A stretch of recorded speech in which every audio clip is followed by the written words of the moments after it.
ଆମର ପୁରା ରେଡି। ଚାଖିବି କଣ ଏକାଥ ତ ଖାଇବା ଆଉ। ବଢିଆ ହେଇଛି। ମାନେ କଣ କହିଲ ବାପା ଯୋଉ ସବୁବେଳେ କରନ୍ତି ପୁରା ମୋଟା ଝୋଳ। ମୋଟା ଝୋଳ କେମିତି? ସେ ଯୋଉ ପିଆଜ ସିଏ ଡାଲଚିନି ଆଉ ସେ ଯୋଉ ଗୋଟା ମସଲା ବହୁତ ପୁରେଇ ଦିଅନ୍ତି।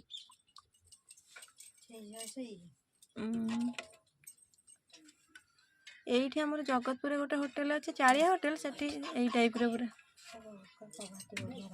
କିଏ?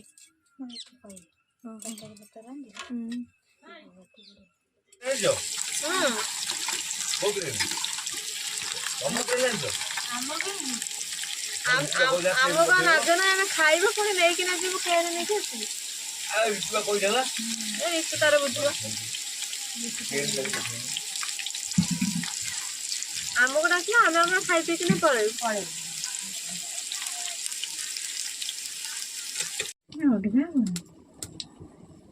ବାପା ଏତେ ମସଲା ବାଟନ୍ତି? ବାପା ଏଇ ପିଆଜ ବହୁତ ବାଟି ଦେଇଛନ୍ତି। ବାପା ପିଆଜ ଜାରନ୍ତି ସବୁବେଳେ। ପିଆଜ ବଟା ହୁଏ ବହଳିଆ କରିବାକୁ ଦରକାର। ମଟନ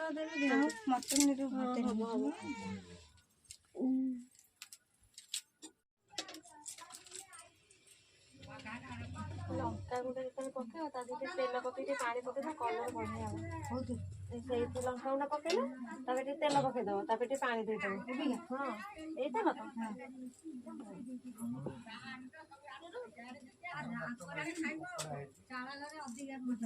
ଦେଇଦବ।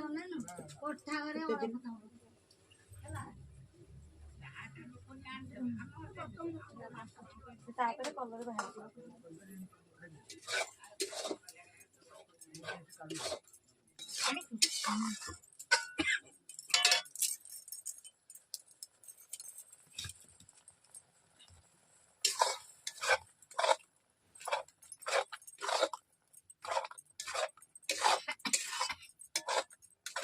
ରାଗ ହବନି ଆଉ ରାଗ ପଶିଥାନ୍ତା। ଆଜି ଆମେ ମାଉସୀଙ୍କ ଘରକୁ ଆସିଛୁ। ମାଉସୀ ଏଇଠି ଆମ ପାଇଁକା ମଟନ କରୁଛନ୍ତି, ଆଉ ଏଇଠି ମୁଁ ଆସିକିନା ତାଙ୍କର ମାଛ ଏଇଠି ମାଛ ତାଙ୍କ ଶାଶୁଙ୍କ ପାଇଁ ମାଛ କରିବେ ବୋଲି ମୁଁ ଏଇଠି ମାନେ ମାଛ ତରକାରୀ କରିଦେଇଛି। ଆଉ ଆମ ମାଉସୀ ଏଇଠି ମଟନ କରୁଛନ୍ତି, ଆଉ ମଉସା ଏଇଠି ଛିଡା ହେଇ ହସୁଛନ୍ତି। ତାଙ୍କର କ୍ୟାମେରା ବୁଲେଇବି। କିନ୍ତୁ ଦୁଃଖର ବିଷୟ ଆସିଲା ବେଳଠୁ ମତେ କାମରେ ଲଗେଇ ଦେଇଛନ୍ତି। ଏଇଟା ଏଇଠିକି ନେଇ ଆସିକିନା ପକେଇବେ। ଆଉ ଯଦି ତରକାରୀ କିଛି କଲର ନ ଦେଖାଯିବ ବାପା ଏମିତି ସୋଦା ଦେବେ। ତମେ ମସଲା ଯୋଉ ପିଆଜ ଯୋଉ ବାଟିଲ, ପିଆଜ ବେଶୀ ବାଟି ନଥାନ୍ତ, ଅଳ୍ପ ବାଟିଥାନ୍ତ, ସବୁଥିରେ ପିଆଜ ଜାରି ଦେଇଥାନ୍ତ।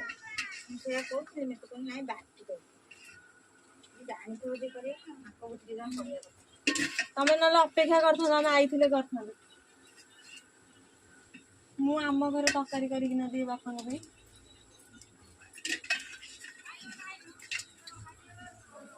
ତ ମୁଁ ପରେ ଦେଖେଇବି କେମିତି କଣ ମଟନ ତରକାରୀ ମାଉସୀ କରିଛନ୍ତି।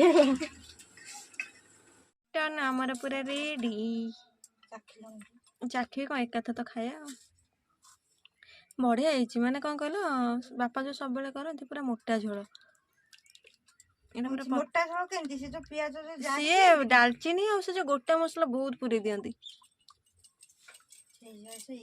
କାଙ୍ଗାଳ ଆସେ ଆଳୁ ମାଉସୀ ନେଇ ଆସ। ମାଛ ଖାଇଥିଲା ବିଲେଇ, ଏଥର ମାଉସ ଖାଇଲୁ।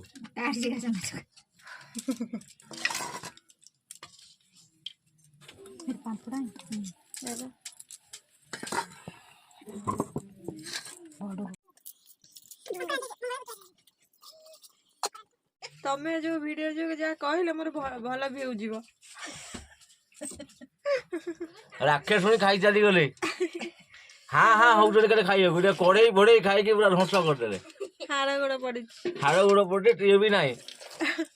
ଏଇ ଆଉ ଖାଇକି ବାହାରିଲୁଣି ଯିବା। ଡ୍ରେସ୍ ପିନ୍ଧିଲାଣି, ପାଣି ଦେଲାଣି।